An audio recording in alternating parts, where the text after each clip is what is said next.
किसी ने क्या खूब कहा है, जिंदगी को आसान नहीं, बस खुद को मजबूत बनाना पड़ता है।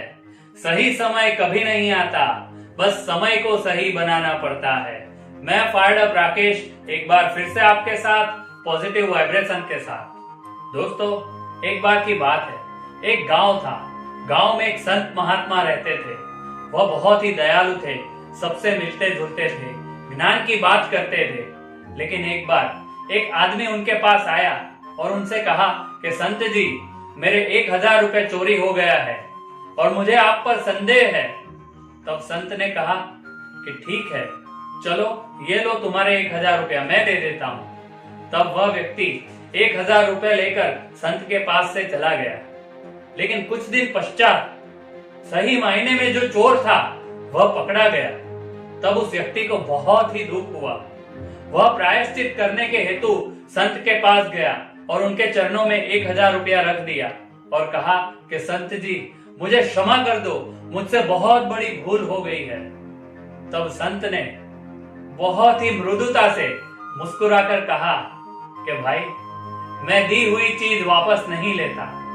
इसे कहते हैं इंसान की सहजता, यानी इसमें भी आनंद और उसमें भी आनंद, अभाव में भी आनंद और प्रभाव में भी आनंद। अगर आप कभी किसी दिन अभाव में आ जाइए तो यह संत की कहानी आप बार बार याद कीजिए। आप सही मायने में अपने आप को मजबूत पाएंगे। धीरूभाई अंबानी ने अपनी गरीबी के कारण केवल 10वीं कक्षा तक ही पढ़ाई की। पेट्रोल पंप पे पेट्रोल भरा, लेकिन उन्होंने कभी भी अपना जीवन अभाव में व्यतीत नहीं किया। कहते हैं सन 2002 को जब उनकी मृत्यु हुई, तब उनकी ऑल ओवर संपत्ति को इकट्ठा कर दिया गया। आप जानते हैं उनकी संपत्ति कितनी थी? 62,000 करोड़। That is Dhirubhai Ambani. एक दूसरे महात्मा से मैं आपका परिचय कराऊंगा, जिनकी वजह से ये पूरी दुनिया झिलमिल है, जगमग है। वह है सर थॉमस अल्वा एडिसन। कहते हैं जब वो छोटे थे तब उनको 3 महीने में ही स्कूल से निकाल दिया गया था। उनकी माता को बताया गया कि आपका बेटा मंद बुद्धि है। उनको अपनी माता ने अपने घर पे खुद पढ़ाया। वे कहते हैं कि आप जितनी बार असफल होंगे, सफलता उतनी ही जल्दी आपके करीब आती जाएगी। उन्होंने जब बल्ब की शोध की तब 999 बार वो फेल हुए, लेकिन 1000वीं बार उन्होंने बल्ब बनाई और आज पूरी दुनिया जगमग है। That is Thomas Alva Edison. तीसरे महात्मा, जिनका नाम है नेल्सन मंडेला।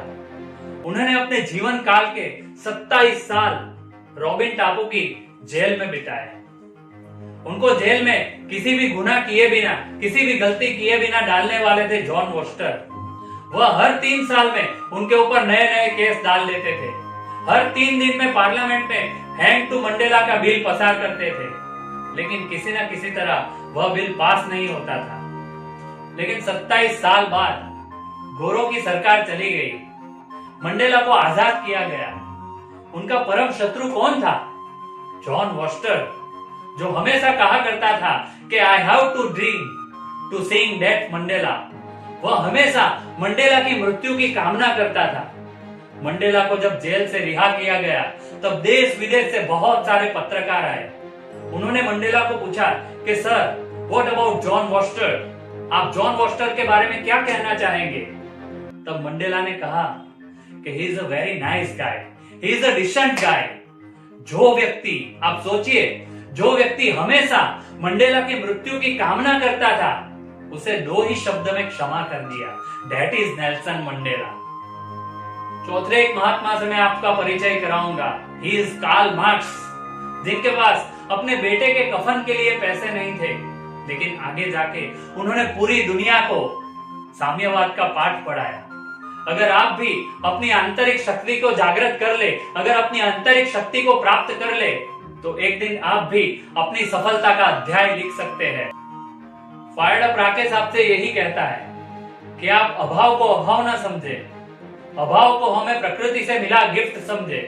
आप अपने आप को मजबूत बनाए रखें। जो अभाव में भी अपने आप को मजबूत बनाए रखता है, अपने आप पर श्रद्धा रखता है, वही इंसान आगे जाके सफल होता है। तो मन को मजबूत रखिए, विश्वास बनाए रखिए। फायर्ड अप राकेश आपसे यही कहेगा, कि जिंदगी बहुत खूबसूरत है। आप बस अपनी सोच बदल लीजिए, जिंदगी अपने आप बदल जाएगी। आप खुश रहे, आबाद रहे। आपका बहुत बहुत धन्यवाद, शुक्रिया।